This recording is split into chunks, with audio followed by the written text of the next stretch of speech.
Ladies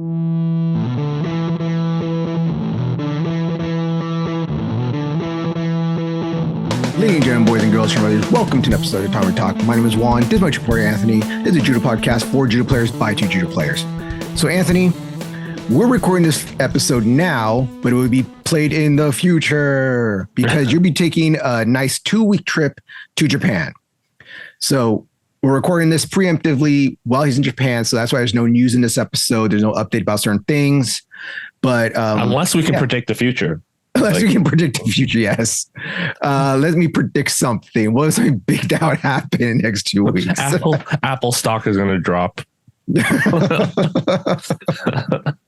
All the UFC champions all become judo players, and judo becomes the national sport everywhere in the US. And we're starting a Hollywood judo franchise, so ask us about the franchise fee. Yeah, I did still have someone message me about. This is from the last episode that just went up yesterday for us, but will be in the future for you guys. I got a lot of messages about that too. No, mine was I don't get bad messages. It's only been a day too. But as someone asked me, "Are you guys really going to start a Patreon?" And I was like, I didn't think so because I don't know if we have anything to sell. Really, I don't know what we do. Release the episode a day early or something. No, we'll have to come up with something before we do something like that. Like whether it's like. Having longer interviews and then gating that behind it. Like, there's a lot of interviews where we cut short or like, a lot of discussions where like, oh, we can't talk about it right now kind of thing. And then, but we could like have like the whole discussion and then cut it up and be like, hey, if you want to listen to the whole thing, then you want a real unfiltered opinion on something, go to the Patreon. Yeah. Like, I need to know they're talking shit about me. I pay them. We're gonna start an OnlyFans too, apparently also. So we do the most sexier interviews. Yeah. It won't OnlyFans. It won't be in the near future, like within the next, at least for me, I don't think it'll be within the next 8 months because I'm pretty booked up work wise and traveling. So I'm not going to have time for that. I was actually like thinking, like you said, I'm going to be in Japan. I'm like already pre-planning what I'm going to plan while I'm on the plane. Does that make sense? Like, yes. Like the Ukemi video. That's another thing. A lot of people messaged me about the Ukemi video and I sent it out to a bunch of people. And if you're hearing this and you looked at it already, please like give me your feedback. Like so far I've gotten 2 feedback and it's been positive. But I need to re-record some parts. Like I said, I'm missing some parts and I need to re-record some angles. So there's that. And then, so that kind of stuff could be behind Patreon too, I guess. But we could do that. Yeah, we could do that. Shorts, make our shorts available there first and then put them on YouTube later, I guess. Yeah. So the Ukemi video, I realized as I was making that, I realized how unorganized my thoughts are. Does that make sense? Like I just recorded when I made the video, I just recorded like what I felt like I needed to talk about, like how I would teach a class basically. Right. Yeah. But it's different from teaching a class. It's not, I kind of originally thought it would be like teaching a class to the camera and then I can just like, okay, let me splice it up afterwards.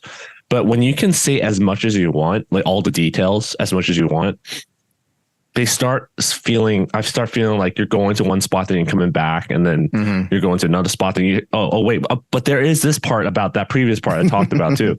Yeah. So that's when I was editing it, I was like, oh man, this is not going to work. I'm going to have to re-record that part or cut it up and move it around, and then it's going to look weird because why does his rash guard look different on this video?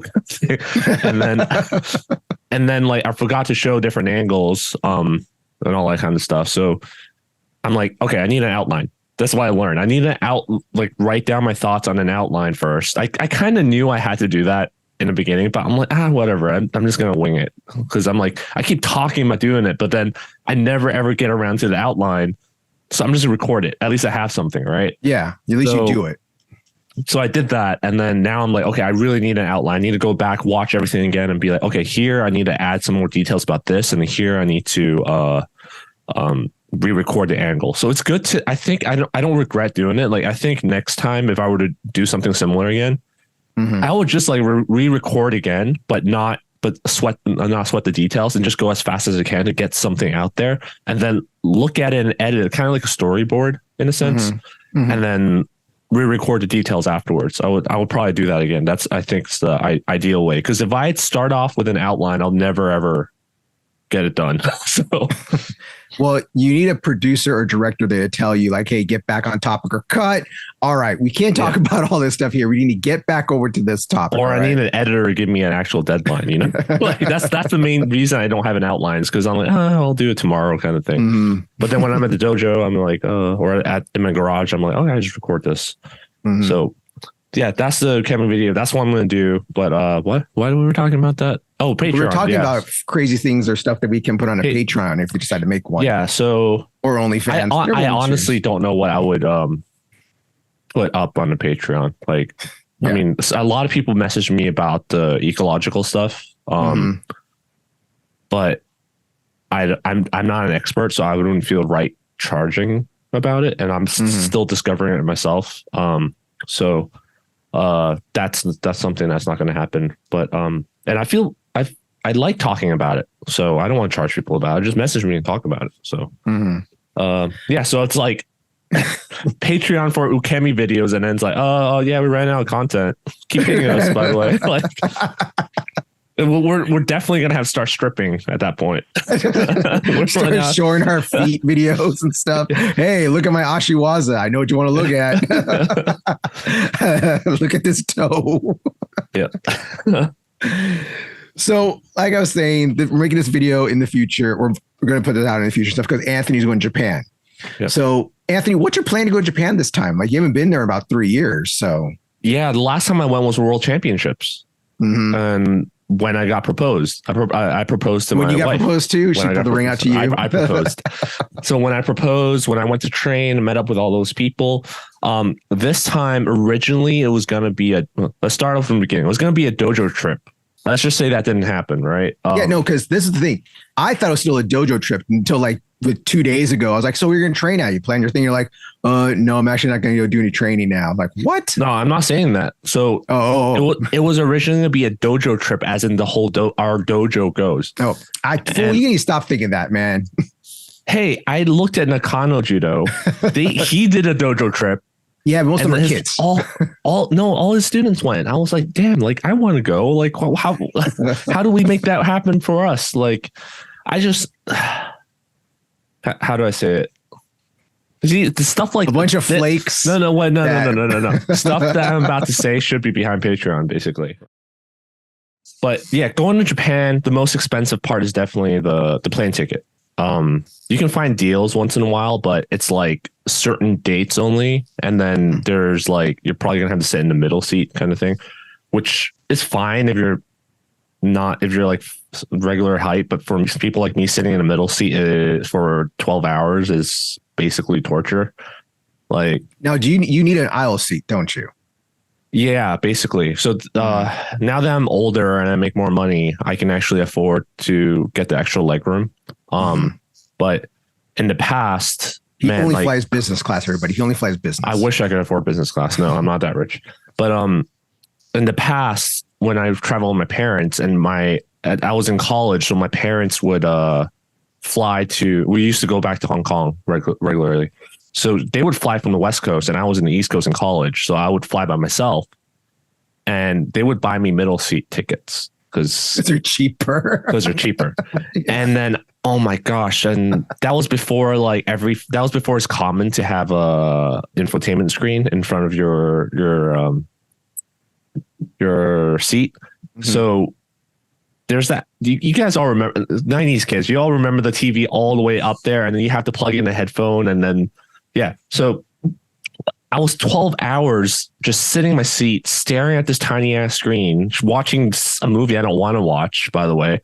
And then I'm just like squished from both sides and not a great feeling, but yeah. So you can find, back to the original topic. You can buy seats, get deals on flights, or you can do what I do when I get stuck in the middle is I end up standing the whole flight. Really? I literally stand in the bigger planes, not the domestic planes that you see in America, but in the jumbo jets that fly transcontinental to other countries across the Pacific and Atlantic. They have like big areas in front of the exit row by the galley where the bathrooms are and where the air hostess set up the food and everything. There's like a big room where you come on the plane too, basically. Yeah. So I would just stand there. I'll just stand there the whole time, because standing there for 5 hours at a time, and then obviously there's turbulence and they tell you sit down. Standing there is more comfortable than sitting in a middle seat as a 6'4", 230 pound. I was 230 pounds. I was powerlifting at the time, so I was like extra wide. And yeah, before he was this wide, now he's this wide. I'm not as wide anymore. I still have the broad shoulders, so I do come out with shoulder pains, like from like going like this the whole time. But I'm not at least wide the muscle wise anymore.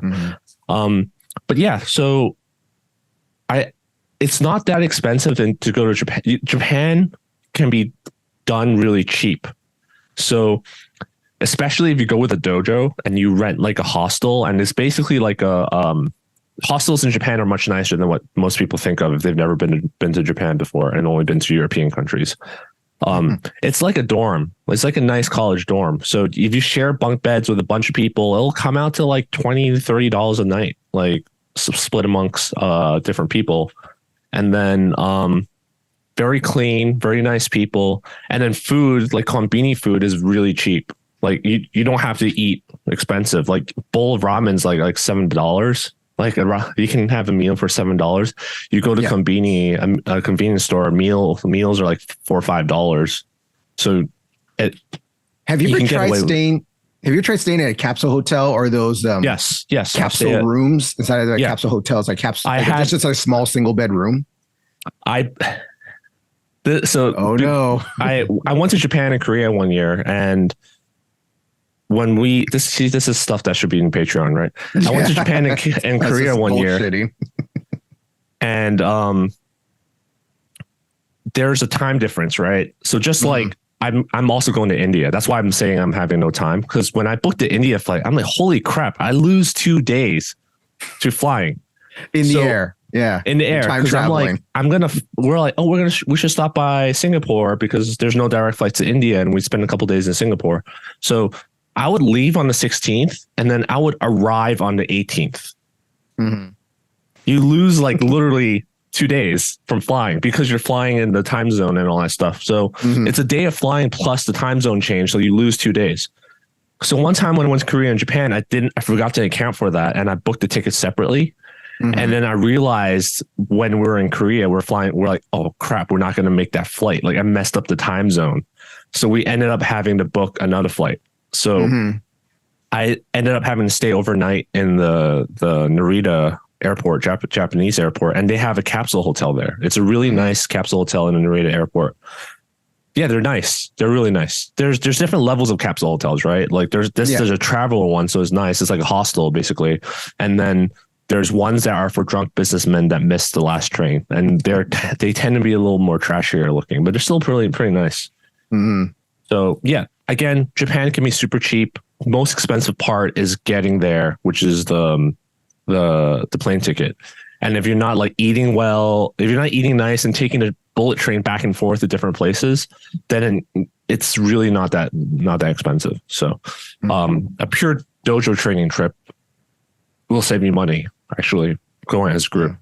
So, but you're planning on training a little bit while you're out there this time, right? Oh yeah. So back to that, right? So this time I'm going. I was originally gonna be a dojo trip. Then people weren't able to go. That's why I'm like, okay, I'll just go myself. And then my sisters are like, hey, we want to go. So I've never done a sibling trip with my sisters before. Like, I've done it with my parents and siblings, but not with my 2 sisters. So we're like, oh yeah, we should go together. So first week is going to be me and my sisters going to the countryside. So we're going to Shikoku, and then we're going to Hiroshima too, and a bunch of little islands. And then second week I'm going to be in Tokyo, and then I'm going to go to Sendai. So it's going to go to Sendai. There's a place in Sendai like Akimoto's trains out, has dojo up there. So I want to see if I can visit that place. And then I have a friend that teaches English in Tokyo International University. So I was going to go train with him, but they're in Saitama. But he said maybe by the time I get there, they're going to move the practice location to Ikebukuro, which is in Tokyo. So if they move the practice place, then I don't have to take an hour train out to their main campus to practice.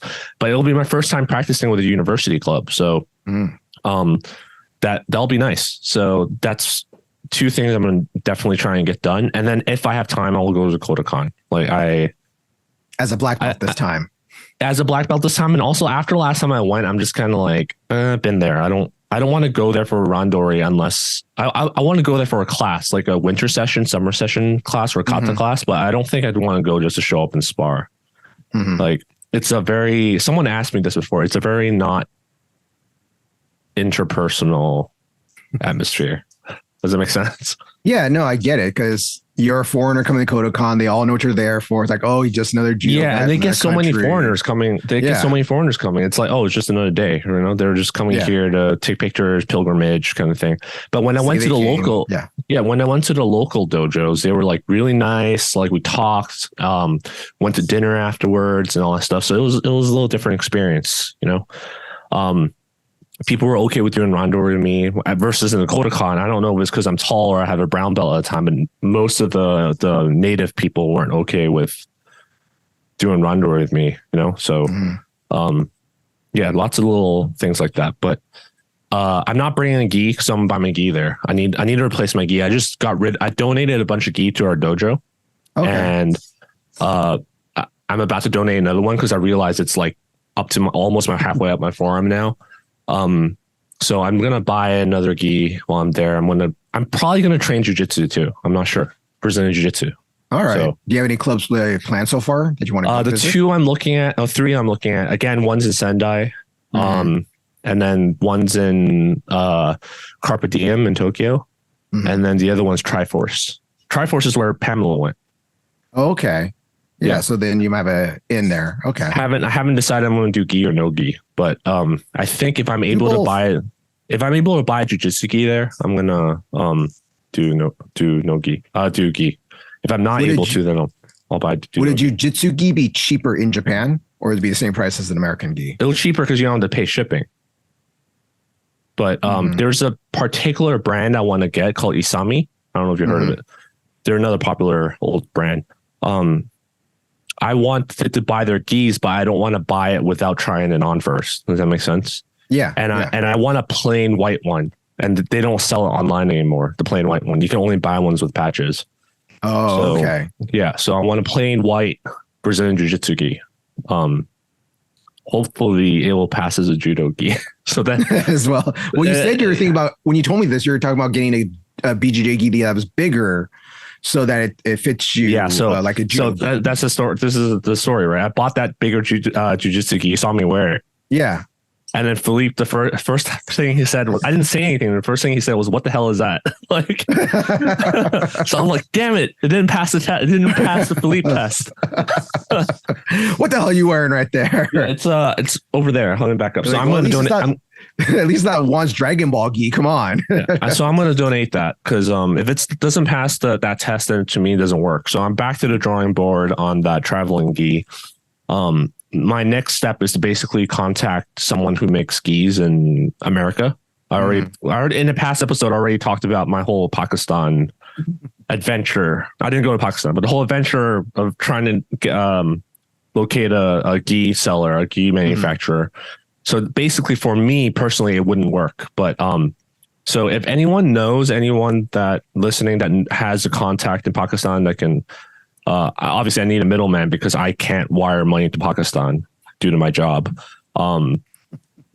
Anyone that sounds so weird when you say that. I can't wire money to Pakistan because of my job. So some priors I have.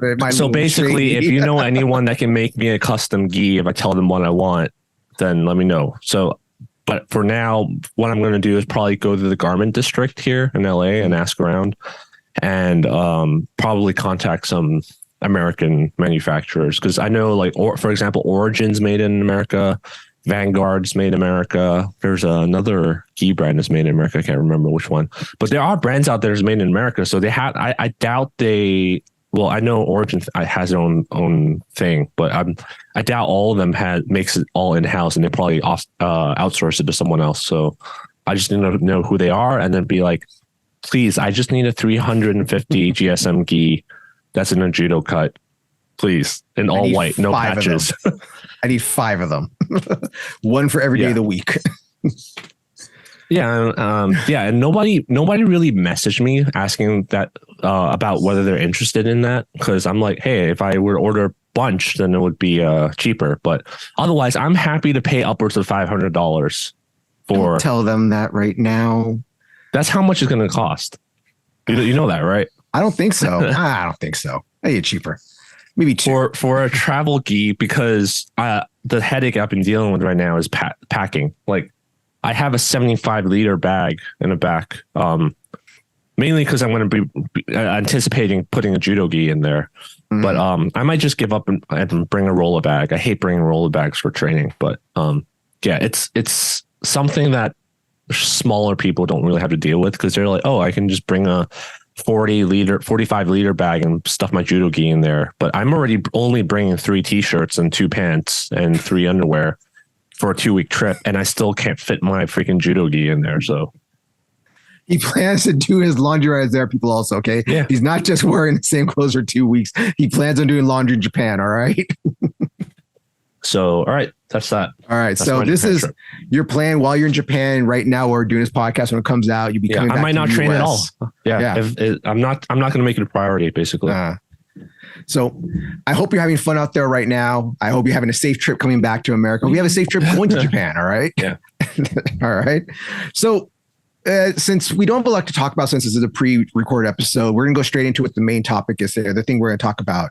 And that's how to train with injuries, or how to evaluate your injuries while training. We're not doctors. Please consult a doctor before you. This is us coming from our own personal experience, and it's like how we see students sometimes push themselves or not push themselves during injuries. Mm-hmm. And I know I sometimes come from a different background. Anthony does, where yes, I grew up as a wrestler, and it's funny how every wrestler knows this and stuff. I tell Anthony all the time, is it an owie or it is an injury? And I always ask, well, what's the difference? An owie, you can keep training. An injury, we gotta go to the hospital. So which one is it? But sometimes, we talked about this. How my knee?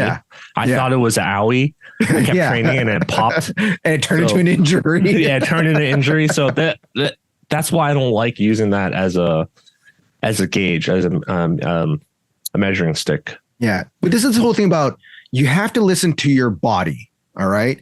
If a thing keeps on getting hurt habitually over and over again, then maybe you're doing something wrong. Maybe you're falling wrong. Maybe someone's throwing you a certain way or something. This is where you have to listen to your own body and figure out what's going on. Do I need to start using tape? Should I wear knee pads? Should I have elbow pads? And this is one thing about judo that people always get confused about with judo. You're allowed to wear any brace, any pads, anything you want on your body to protect yourselves, as long as there's no full metal in it. So you can wear a knee brace and a knee pad for your knees. You can wear elbow pads on judo. You can tape your fingers up. You can tape your toes up.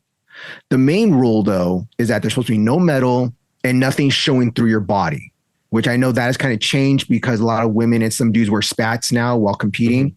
Women don't get called on it, but I see some men get called on it sometimes. And I see them not get called on it sometimes, which I don't know why men are wearing spats for competition anyways. I don't get it, but hey, you do what you got to do, bro. I thought you were going to say something. You look like you're going to say something right there. No, so, I have nothing to say about that. I don't care if you whatever you wear underneath. Yeah. Another thing about judo that a lot of people get worried about. So you wear braces and pads and tape up where you want your wrists, your fingers and stuff, and learn how to tape them certain ways, is the cup. So you're technically not allowed to wear a cup to compete in. To practice, it's okay. But just like in wrestling, you're not allowed to wear a cup. Now, I trained with Tony, for example, wears a cup, right? Man, it gets caught. It hurts. Not even people are saying, oh, it's because it uses the fulcrum as an arm bar. No, it's just, it gets caught. It's like a hard surface. It just freaking hurts. It's like being able to knee someone without actually kneeing them. Does that make sense? Yeah, I get it. Yeah. So here's the thing about, in wrestling, you're not allowed to wear a cup and stuff. And just like in judo competition, you're not allowed to wear a cup, but people still do get by with us. Sometimes people do. And the reason we talked about it before is because people do arm bars, it becomes a fulcrum to hyperextend the elbow and for certain things. And when people are on your back, sometimes if you're good at it, you can use that to really push it into people's legs and their back and stuff when you're doing newaza with them. So it's another thing. You can wear it for protection during practice, but you shouldn't be wearing it at tournaments. and stuff. And the bigger tournaments, they'll check for stuff like that. But again, if you're one of these people that keep getting uchimata in the huevos, then go ahead. Yeah. You're always Anthony's always getting in the huevos all the time for all kinds of things. Yeah. You should wear a cup. Well, I was thinking about it until one day, I think I was reading the BJJ subreddit, and then they're talking about wearing cups, and people are like, some guys like, oh, it's actually for your safety, because in a striking art, you just get like kicked in there and punched in there or kneed, and it kind of protects you from the shock. But in grappling, they can land on you, which has happened to me, and things like get pressed up against each other. And he said that I can't remember the exact story, but long story short is that the cup got caught and then someone landed on them or something, and it basically exploded his testicles or something like that.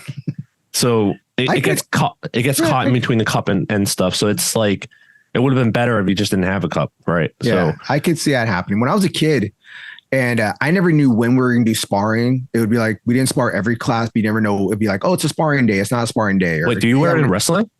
No. But when I was a kid doing karate and taekwondo, I would always wear a cup to every practice. Yeah, again, that's for striking, right? Yeah. But it can sometimes get annoying when you're trying to do kicks and stuff, and you got cups in the way, and suddenly you have to learn how to kick a certain way and stuff. But we're talking about safety now, though. But continue. So those are like safety things right there. And your coach shouldn't really have a problem with you taping up your fingers. Cause I've had some of my students now that have been doing judo with us for a while that are getting their green belts and blue belts. Like, hey, Sensei Juan, my fingers hurt. What should I do for it? Like my fingers hurt from gripping too much. Well, now you're going to have to start. Hard. Well, no, grip is hard, but now you're going to start reinforcing your fingers now. So you have to do like the light tape around around your knuckles, learn that way, or do what I do to Ninja Turtles. And I just tape my fingers together because I've had some dislocation and fractures. So it saves me that way. But you should never feel that you can't protect yourself. You can always wear pads, braces, tape, and stuff like that whenever you get injured. Now, with this is all stuff to prevent getting injured, but you're still going to get hurt anyways. So now it's about... Don't word it like that. This from the guy I've heard you say worse in class to our students. But I'm saying Howie's injuries, Howie's are definitely going to happen in judo. Okay, you're always going to hurt yourself. Yeah. We had a guy today in class talking about how he sotogariso in the wrong way and jammed his thumb on the mat, you know? So now his hand's a little shaky now because it hurts. For him, I would recommend like, well, maybe you would have to tape up your hand so your nerves and everything are now, how do you say it? Like reinforced, and they're together so they can't get swollen or nothing while you're practicing. Well, I think the whole point is after you're injured already, then the reason for taping is to prevent further injury. Yeah. That's the number one goal of taping, wearing braces of any sort, wearing protection, like whatever.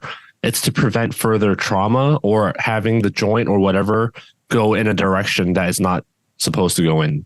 Because maybe originally you can rotate something 180 degrees, but now that it's injured, you can only go like 50 degrees or something. Then you probably want a brace there or a tape to support it, to prevent it from moving beyond when it's supposed to move. Because, I mean, as someone who gets hurt pretty often, I guess, I always consult my doctor and physical therapist, and they're always like, yeah, the worst thing you can do is not move it, like putting in a cast.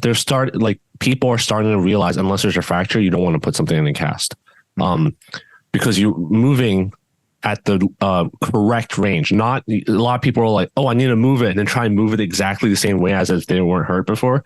No, you got to move it in a limited range and then keep it moving as it heals instead of just letting it rest. That's the number one reason why I think a lot of people who sit out from practice take forever to heal, is because they're like, oh, I need to let it rest, so I'm going to stop doing literally everything, just sit at home and watch YouTube or something. So that's the worst thing you can do. Like, for example, if you twist your ankle, don't put all your weight on it, but maybe start off with some like up and down movement, and then small rotations, and then once you can put some weight on it, start walking. Like, don't go back to any twisty motions, like don't do any agility movements, like cutting corners and stuff like that. So you slowly build it back up, and you just need to apply that principle to judo, which is what I did to my knee, right? So when I first got my knee surgery, first thing they told me was like, we need to focus on getting your knees straight, your legs straight again. Like if you're doing exercise, that's like a waste of time. You need to spend that time straightening your knee. So that was the hardest part of my knee surgery was I needed to wear this. You remember that brace that forces it straight? That thing was painful. I couldn't sleep. So after I listened to my doctor's advice, because the longer it takes for it to get straight, the harder the recovery is going to be. So I did that. And then I was trying to cut costs. So I didn't buy that machine that moves your leg for you while you sleep. I should have done that. That's probably why I needed to wear that painful brace, is because I wasn't like moving it enough.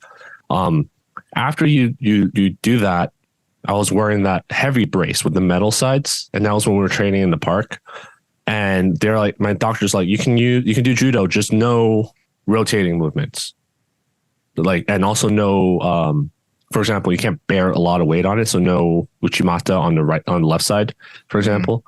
So no rotating movements. So I was like at the park doing uchikomi with my knee brace. You remember that, right? With my knee brace doing uchikomi, and then no rotating. So I'm doing like those half entry uchikomis and stuff, and doing ouchigari, kouchigari. And then once I was able to do a little bit of rotation, I was like doing really slow iponse and nage and all that kind of stuff, right? So there's that, and then you just slowly build up from that.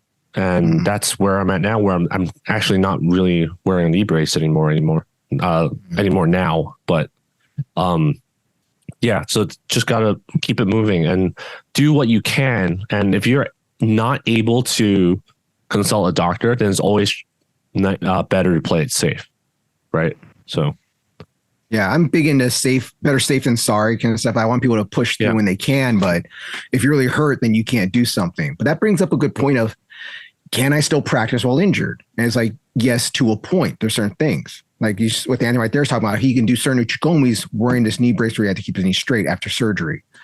Me, I've talked about how the reason I taped my fingers is because I've had some bad dislocations. I've had some bad fractures and stuff.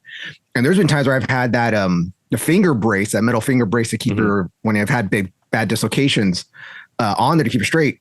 And I can still do ichikomis on one side. I can still do iponse nagis on one side. I can still do regular iponse nagis or same size iponse nagis or certain throws protecting my hand that you can still do stuff. And that's like for me with hand stuff. But when you get hurt, now this is one thing I tell our students when they get hurt.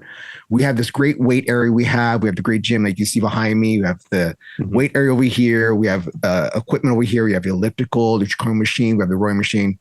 Still come to judo because at least you're being there and you're still being a part of the club. The worst thing is when you get hurt, you get off the mat, you go home, you go away, you get the routine of coming to judo. And by the time you are better, you're going to be like, oh, I'm not the routine of going to judo. I'm not the routine of going to the gym. I want people, even though you're hurt, even you can't do anything, to still come to the dojo and lift weights, come to the dojo and still be there. Because then we can also, I'm not saying like do your like progress and stuff, but we can see how you're doing, Hey, you're moving pretty well. I think you can probably get on the mat, do some chikomis or something. Or if you can't do this, maybe we can do a little bit of newaza still. So that's another thing with me about you keep doing stuff as long as you can until you can't do it no more. Yes. I mean, when I first hurt my knee before the surgery, when I hurt my knee initially, I was just lifting weights at the time at the side. And then once my knee swelling died down and I did some physical therapy, I started doing warm-ups. Like I did the warm-ups and the warm-ups are done. Okay, I'm gonna go back to lifting weights. And then I just watch class. And then after warm-ups, after a while it got better. After warm-ups, I'm like, okay, I'm gonna do uchikomi. Moving uchikomi. Did some moving uchikomis. And then, we're going to start doing nagekomis. Okay, I'm going to go back to lifting weights. So I just did that for almost a year, I think, at the time. And it's not until like recently where now I'm so busy with work and stuff where I'm like, well, if I can't train, I better finish off my stuff at work so I don't stay up till like 1 a.m. working, or maybe I can go over some lesson plans for the beginners class, or watch some of the jiu-jitsu instructionals I had saved up. So that's like, for me, it was a better use of my time. But I think if you're a beginner or like anything not like brown or black belt, I think it does a lot of good to show up to the dojo and just lift weights, watch practice, because especially if your instructor's demonstrating stuff, you can still learn from that, right? Start watching people spar randori, notice what their habits are. If someone's like really good at a certain throw, how is he getting there? What kind of grip fighting is he doing? Like, start studying people. That's all stuff you can do while you're there. And I know judo's an individual sport, but I think a lot of dojos are good at this, which is they instill like a team mentality. Where you're still a team and you can help out in different ways, so whether it's like you just getting better yourself and then helping others by getting better, giving them a stronger training partner to go with, or if someone, like, for example, at the time I was really good at sasai when I got hurt, and people were asking me how to do sasai. The beginners asked me how to do sasai, and I was able to do it because it was the injured leg that I was doing the blocking. So I was able to show them that even though I can't train. So stuff like that is like, it keeps the team spirit thing going. It's not like you're just showing up to like a Gold's Gym and lifting by yourself and then leaving. Yeah, it's just kind of thing. It's just part of the camaraderie that we all have at the dojo. We talk about martial art families and dojo families and stuff. That's just how it is. I want you to be at the dojo to feel you're a part of something. Because the worst thing you do is, I'm hurt, I can't do nothing. And like I said, you stay home, you get out of the routine, and then you decide, I'm not going to go back. Or me or Anthony will send you or someone a message, be like, hey, haven't seen you in a while. We're wondering if you're ever going to come back. Like, oh yeah, I'm going to come back sensei. And we never hear from you again. Yeah. But it's just one of the things that if you are hurt and you can't go to a dojo, like how Anthony hurt his knee, or many, many years ago, I hurt my knee at a tournament and I couldn't practice and I had to stay home for, I think it was 2-3 weeks, because I couldn't really walk that much on my knee. And I decided not to get surgery. I elected not to get surgery. Instead, I just did PT and just exercise and stuff to help my knee out. I was avoiding surgery until my knee started popping out of the socket, right? So. Yeah, yours started popping out of the socket. Mine, at least my cartilage was messed up, but it was holed up in what's it called? Silly string and duct tape. That's how I'm held together. Silly string, duct tape, and a little bit of bubble gum. But yeah, if you have to stay home, that's fine. It's okay. Don't feel like you're like leaving your dojo. You're not helping now. You're letting them down or nothing. You need to take time off. It's okay. But remember, you can always come back. Yep. That's something I always tell people. It's okay. I want you here, but if you have to take time off, if you have to go, it's fine. And it's good that if an instructor will text you or send you a message being like, hey, how you doing? Where you been at and stuff. And even just like, at least nowadays with social media stuff, contact them on the Facebook, the Instagram, the Thread, the X, whatever one, the TikTok, whatever one you guys are using, to let them know like, hey, I'm going to be back. Because we do worry sometimes as instructors about that. But if you need to take time off, it's fine. If you get surgery, it's okay. All right. And if you're worried about getting surgery, get a second opinion. There ain't nothing wrong with getting a second opinion. Anthony, do you ever have second opinions? Yeah, not from us. We're not doctors. Okay. I'm just saying we're not doctors and stuff. But I know how scary it is for someone to get a surgery. I know Anthony was he was quivering in my hands. I was like, Anthony, it's okay. It's okay, Anthony. You'll be all right. But no one, they're going to take my knee. I was like, no, they're not. They're going to build you. They're going to make you stronger. They will build you faster, stronger, make you better. Funny enough, my right knee feels stronger than my left knee now in terms of bearing weight. After my the new physical therapist I have. So it's really important. But yeah, that's the other thing I want to talk about. It's go see a physical therapist. Like, yeah, Anthony's very big on physical therapy now. I mean, you see so many people complaining about pain and then they go get massages and chiropractors, but it's very similar to what do you call it? The American mentality of taking a pill for everything. Does that make sense? Yeah. So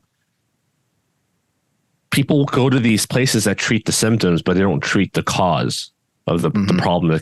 Why does it keep coming back? The problem. So, it's really interesting because my first PT who went off to start his own practice. So now I have a different one, but my first good one, I convinced him to start training BJJ to try it out. So he went to the same BJJ club as me.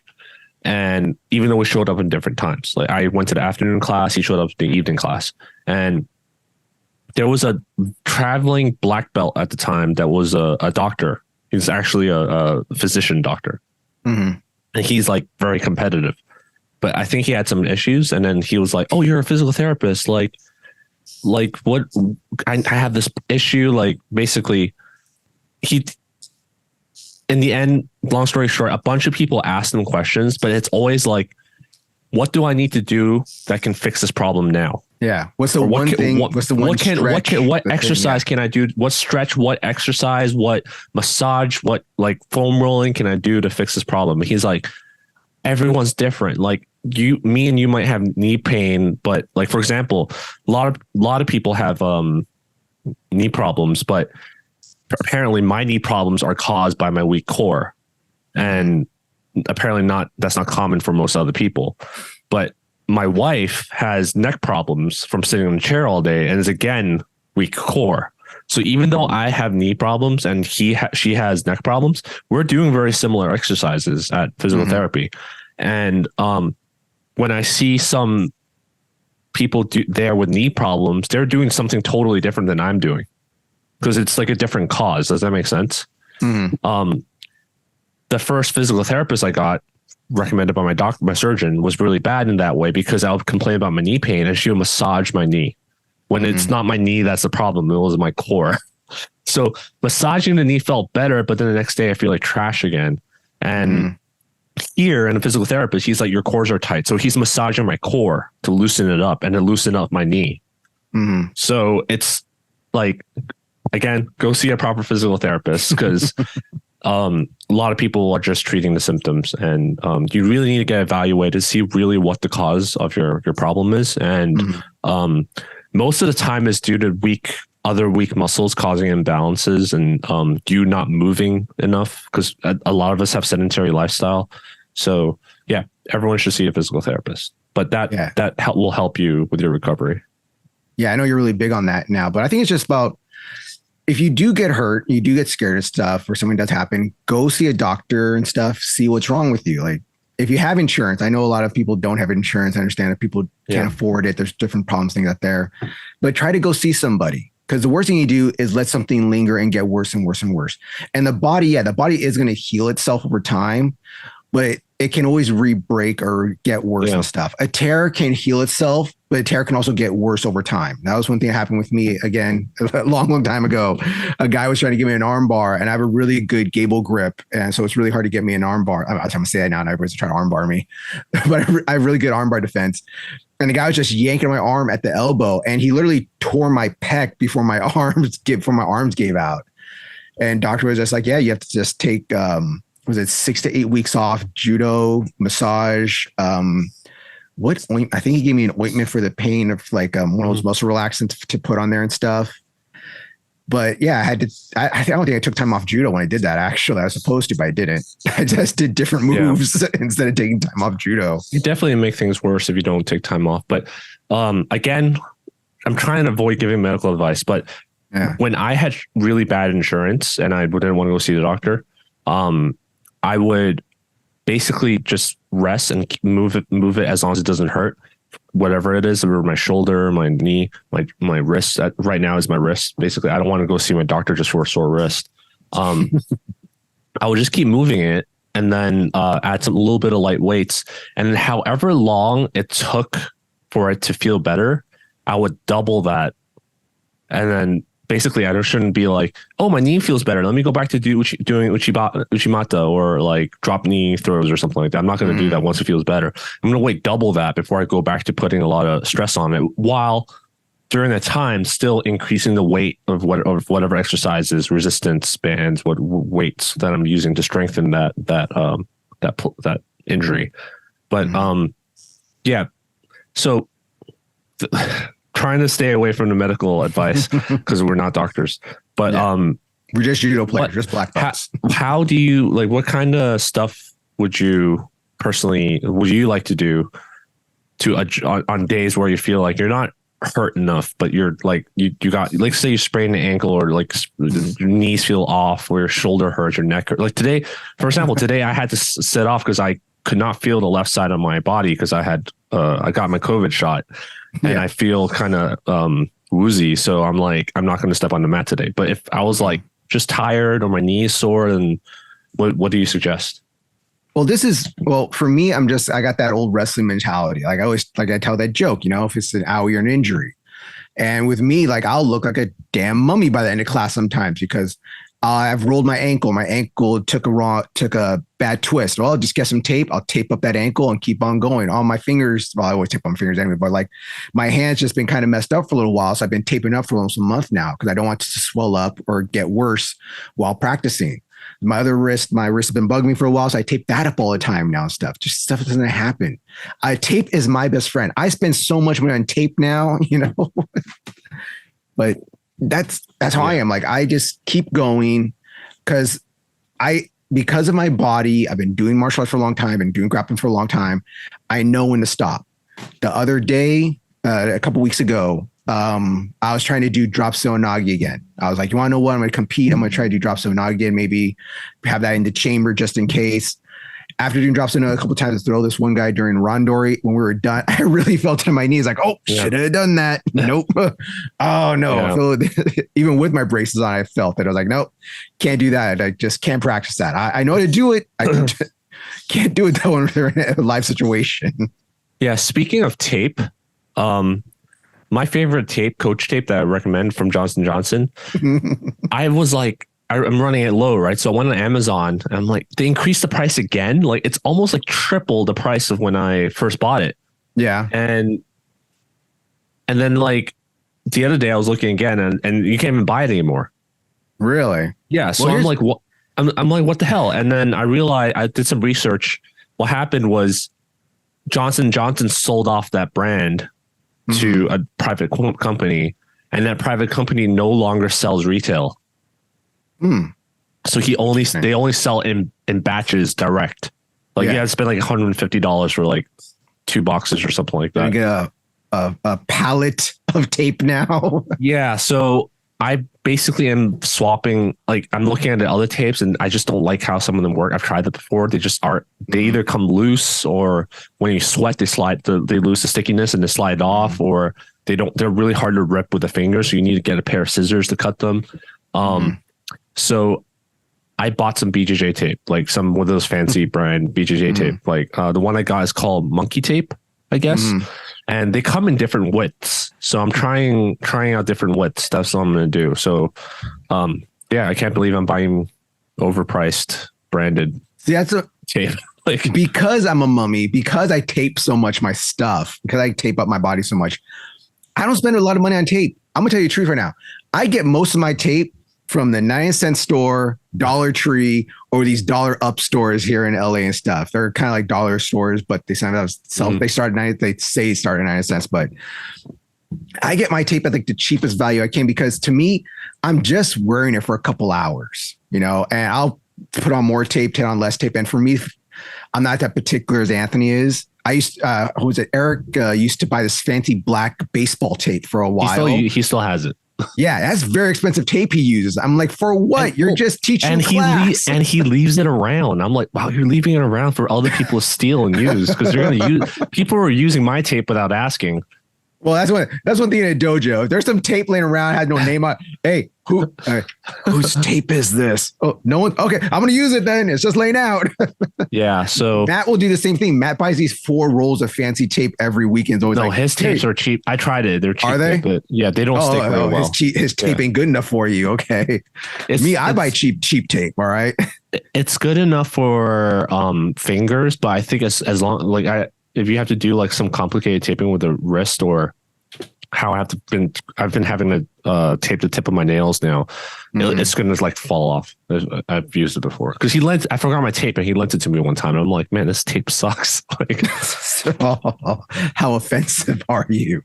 But yeah, this is the thing. Like, if you're injured, tape something up. Don't feel like I can't tape it up, or I don't feel like I've earned it or something. Because I know some people was like, oh, but I don't know. It seems like such a like high. I only see senseis and high levels have taped up stuff. It's like, well, because we're injured. A lot of people don't know how to tape, so that's the other issue.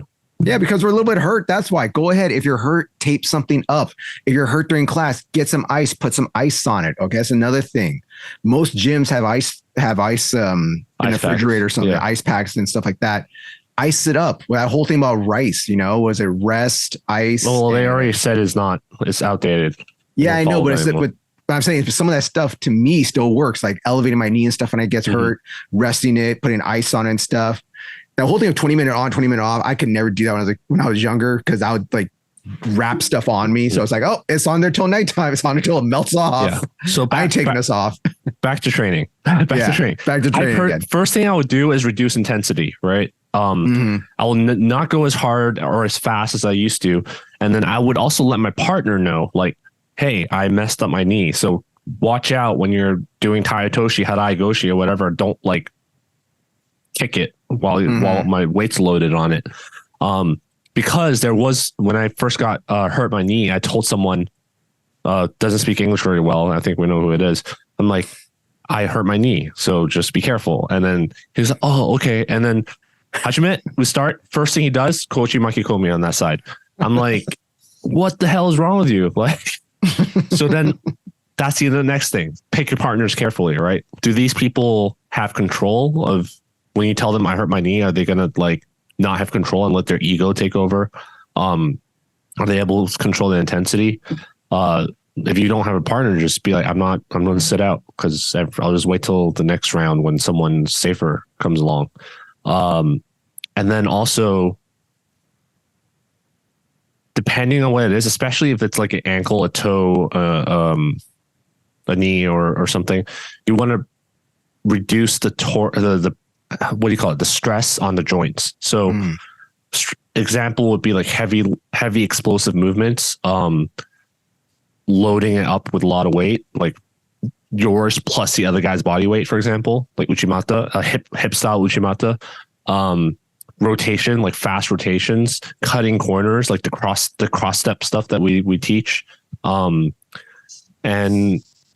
yeah, so you want to avoid that kind of stuff when you're training. So so what does that leave you, right? So try to get dominant grips, like especially if it's a leg thing and not like a what do you call it? Not like the hands, fingers are injured. Then try to get dominant grips. That's like working in grip fighting. That's a very good alternative to whatever. You can, like, sometimes me and Matt, like when we're both hurt that day, we'll be like, hey, let's just grip fight. And we just spend the whole round around grip fighting. And then we enter without actually throwing anyone. So that's another alternative.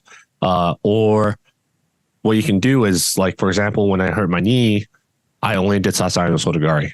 Those are only because that didn't require me to bear any weight on that knee. And it's a good combo, like the Sasai to Soto. It's funny because that brings up a good thing right there, where someone will hurt their knee or hurt their foot. And they'll be like, okay, well, I would tell people like, okay, well, if you hurt that knee, hurt your foot, then if you want to keep practicing, then you have to either do two-legged throws where you're on the ground, you're supporting both legs, or you're going to be doing throws with the bad legs. So you're going to be doing like Uchimata, Harai Goshi, Osotogari, and stuff like that. And like, what do you mean? It's like, well, the leg that you can't put pressure on the leg. You can't do Uchimata with the leg that's bad. So if that's on your if that's your left leg, then you're gonna have to learn a right-sided throw, or a right-sided throw for a left-sided leg. Or just keep it simple and keep your legs both on the ground. Like, you can still kind of practice, but you can just do stuff with both legs on the ground. And sometimes that's just hard for people to do, but it's just about being smart. Like you talked about it, pick the right partners, go the right speed. Like if someone's going too crazy, like, hey, calm down. If they want not coming down, like, hey, I got to stop them right now. Yeah. Some things you have to keep in mind while doing that, like assuming you have a good partner, is, again, if I hurt my right knee, assuming it's a right versus left and I'm fighting a lefty, if I hurt my knee or my ankle and I told the guy like, hey, don't like kick my knee or ankle because I hurt them, then don't just go start standing in a very bladed like fencing stance, because it's like, I know he's not going to sweep me or sort of guard me in this extreme stance.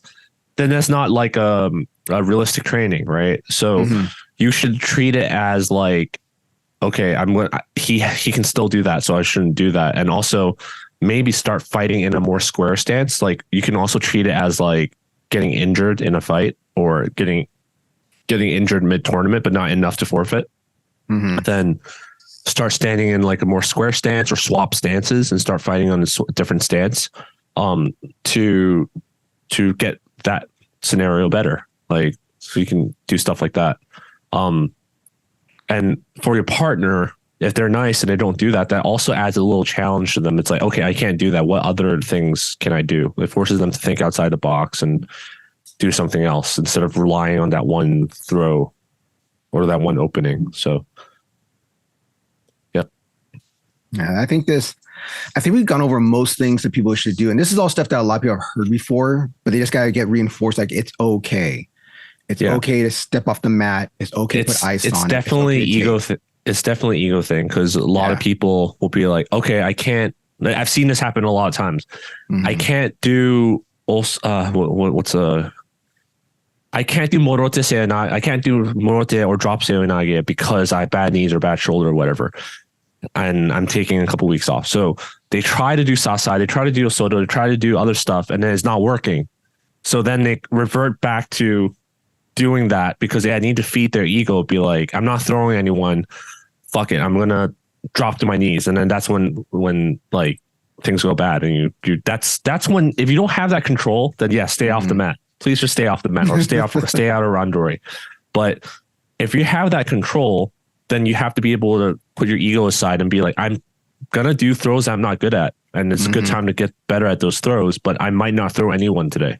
Yeah. So I might be dominant right side, but if I can't throw with my right side because somebody's hurt or injured, well, I gotta work on left-sided stuff. I need to become ambidextrous, truly ambidextrous. Yep. Not just, I do Ichikomi on both sides. Work on a left-sided technique now, work on your newaza. What was that whole, I don't want to get into it. I know the whole story and stuff, but if you get hurt doing tachiwaza, content. What? It's a story that I heard a long time ago, but I don't remember it fully like I used to remember it. So I don't want to say nothing wrong, and then people come after me about like, the story's actually like this one. It's like, I'm sorry, my bad. Okay, I'm sorry. The story is actually about the back muscle.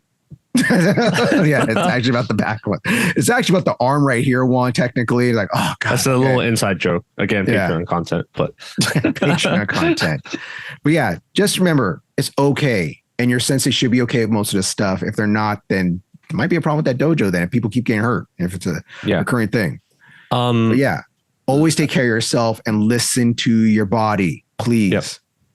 You already mentioned it, but another thing you can do is newaza. Like today, Brian was recovering from an injury. He had, I forgot what injury he had, but not from judo, from what I heard. It's just from getting old, I think.